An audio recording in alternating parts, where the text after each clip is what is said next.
সময় এবং নদীর স্রোত কখনো কারোর জন্য অপেক্ষা করে না। এটা তার নির্দিষ্ট গতিতে চলতে থাকে, অতিবাহিত হতে থাকে। তো একটা নির্দিষ্ট সময়ের প্রেক্ষিতে মানুষ সব কিছু ভুলে আবার নতুন করে শুরু করার চেষ্টা করে। তো পুরনোকে ভুলে নতুনকে বরণ করা, এটাই হচ্ছে মানব জীবনের একটি অংশ। আসসালামু আলাইকুম, হ্যালো বন্ধুরা, welcome back to my family. দূরে এবং কাছে, দেশ এবং দেশের বাইরে যে যেখান থেকে বসে আমার আজকের ভিডিওটি দেখছেন, আশা করি সকলে আল্লাহর রহমতে ভালো আছেন। আমিও আপনাদের দোয়া এবং আল্লাহর রহমতে ভালো আছি। চলে আসলাম নতুন আরেকটি ভিডিও নিয়ে। আশা করি আজকের ভিডিওটিও আপনাদের ভালো লাগবে।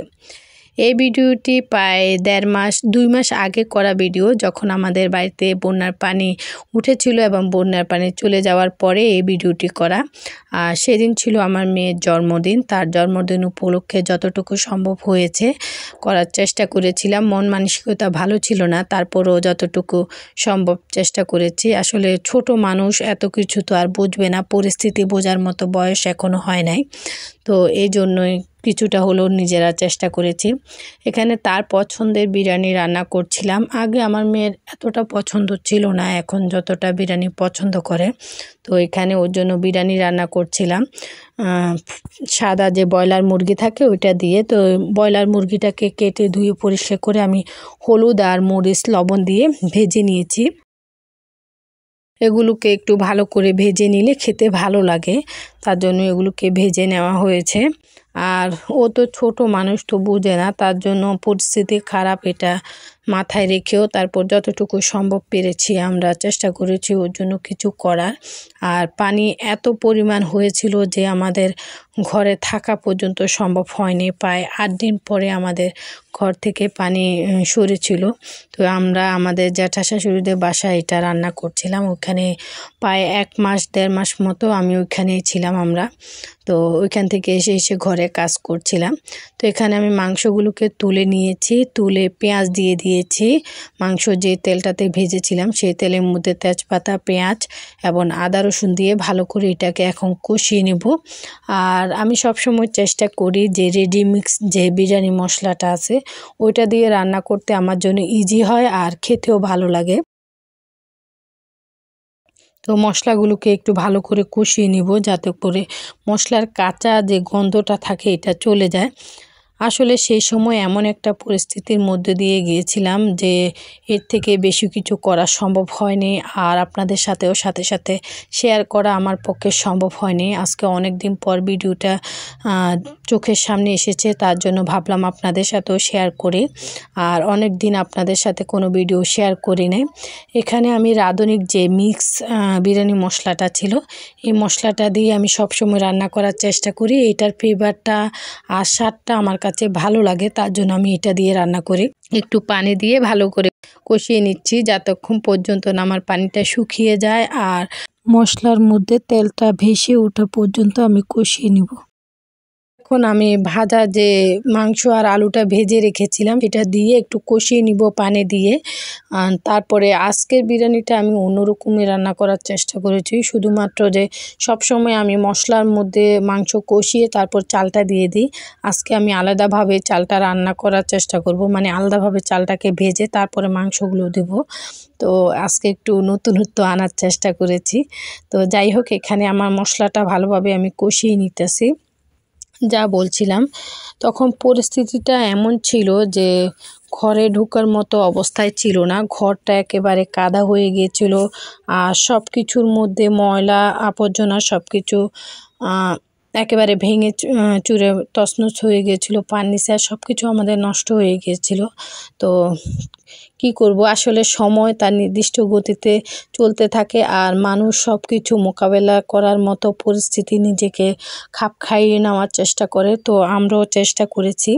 মাংসটা আমার কষানো হয়ে গেছে, আমি দিয়ে আগুনটা একটু কমিয়ে দিয়ে রেখে দিয়েছি। আর এখানে পরিমাণ মতো তেল দিয়ে তেজপাতা, দারচিনি, এলাচ এবং লং দিয়ে পেঁয়াজ দিয়ে এখানে আমি পোলাওর যে চালটা, বিরিয়ানির যে চালটা, এটাকে ভেজে নিব ভালো করে। তো এখন আগে এগুলোকে একটু ভেজে নিই। আমার এটা দেখুন ভাজা হয়ে গিয়েছে। এখন আমি যে বিরিয়ানির যে চালটা, আমরা সবসময় চিনি গুঁড়া চাল দিয়ে বিরিয়ানি করি। আসলে ওই যে বাসমতি চাল বা চাল ওটা আমরা ইউজ করি না। এটাই আমাদের গ্রাম অঞ্চলে সহজভাবে পাওয়া যায় বা সংরক্ষণ করা যায়, তার জন্য এটা দিয়ে রান্না করি। আর এটাতে রান্না করতে করতে আমাদের একটা অভ্যস্ত হয়ে গেছে, এই জন্য আমরা এই চাউলটা দিয়ে বিরিয়ানি, পোলাও সব কিছু একই চাউল দিয়ে রান্না করার চেষ্টা করি। তো এখানে লবণ পরিমাণ মতো দিয়ে আমি চালগুলোকে একটু ভালো করে ভেজে নিব। এখন আমি দিয়ে দিব আমার যে কষিয়ে রাখা মাংসটা আমি বিরিয়ানির মধ্যে, চাউলের মধ্যে দিয়ে দিতেছি। এটা দিয়ে কিছুক্ষণ ভেজে নিয়ে তারপরে আমি পরিমাণ মতো পানি দিয়ে দিব। তো যা বলছিলাম, সময় তার নির্দিষ্ট গতিতে চলতে থাকে। আসলে কিছু কিছু ঘটনা এমন থাকে যা সারা জীবন মানুষের মনে বহন করে থাকে। তো এই ঘটনাগুলোর মধ্যে এটাই ছিল একটি মারাত্মক ঘটনা। আসলে আমার জন্মেরও আগে হয়তো এরকম বন্যা হয় নাই কখনো, মানে আমাদের দাদুর কাছ থেকেও শুনি নাই যে এরকম বন্যা হয়েছে।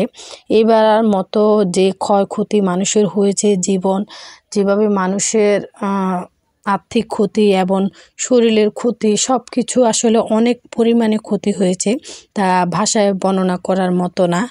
তো এই পরিস্থিতিটা যে মোকাবেলা করতে পেরেছি, এটাই আল্লাহর কাছে অশেষ রহমত।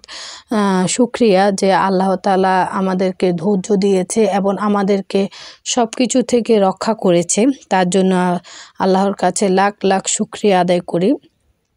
তো এখানে আমার বিরিয়ানিটা আপনাদের সাথে কথা বলতে বলতে রান্না হয়ে গেছে। তো আমি বিরিয়ানিটার মধ্যে একটু লেবু দিয়ে দিয়েছি, লেবুটা আমাদের গাছের লেবু, তো এটা দিয়ে একটু মিক্স করে দেব। আর আপনারা যারা এখন পর্যন্ত আমার ভিডিওটি দেখছেন, যদি আপনাদের ভালো লাগে তাহলে অবশ্যই আমার ভিডিওটি একটি লাইক দিবেন আর আপনার ফ্যামিলি এবং বন্ধুদের সাথে শেয়ার করবেন। যারা আজকে প্রথম আমার ভিডিও দেখছেন, আপনাদের যদি ভালো লাগে তাহলে চাইলেই আমার চ্যানেলটিকে ভিজিট করতে পারেন। আমার চ্যানেলে বিভিন্ন রেসিপি, আচারের রেসিপি এবং রান্না, ব্লগ এবং হাতের কাজের কিছু ভিডিও দেওয়া আছে, আপনারা চাইলে সেগুলো দেখতে পারেন। যদি আপনাদের ভালো লাগে আমার চ্যানেলটিকে সাবস্ক্রাইব করে আমার পাশে থাকতে পারেন। অবশ্যই সাবস্ক্রাইব করার সময় পাশে থাকা বেল বাটনটি ক্লিক করে দিবেন, যাতে করে আমি নতুন কোনো ভিডিও বা রেসিপি শেয়ার করলে সাথে সাথে আপনারা পেয়ে যান। সেই সাথে আপনারা কমেন্ট করে জানাতে পারেন আমার আজকের ভিডিওটি কেমন হয়েছে আর আপনারা কে কোথায় থেকে আমার ভিডিওটি দেখছেন, অবশ্যই কমেন্ট সেকশানে কমেন্ট করে জানাবেন। চলে এসেছে আমাদের বার্থডে গার্ল, আমার মেয়ে। মাশাআল্লাহ, আজকে আমার মেয়ের ৪র্থ জন্মদিন। আসলে এটা একটু ছোট করে আমি ভিডিওটা করেছিলাম, ওর মুখে হাসি দেখে আসলে আমার সব কিছু ভুলে গিয়েছিলাম। দুঃখ কষ্ট আসলে ওর মুখের দিকে তাকিয়ে আমরা সব কিছু ভুলে থাকার চেষ্টা করি। ওর জন্য একটু পায়েসও করেছিলাম, সেটা রেসিপি আপনাদের সাথে শেয়ার করা হয়নি। আসলে বুঝতেই পারছেন আমি এমন একটা পরিস্থিতির মধ্যে ছিলাম। আমার মেয়ের জন্য দোয়া করবেন যাতে ও সুস্থভাবে বড় হয় এবং মানুষের মতো মানুষ করে গড়ে তুলতে পারে, তার জন্য অবশ্যই দোয়া করবেন। সকলে ভালো থাকবেন, নিজের এবং নিজের পরিবারের খেয়াল রাখবেন। আজকের মতো ভিডিওটি এখানে শেষ করছি। সবাই ভালো থাকবেন। আল্লাহ হাফেজ।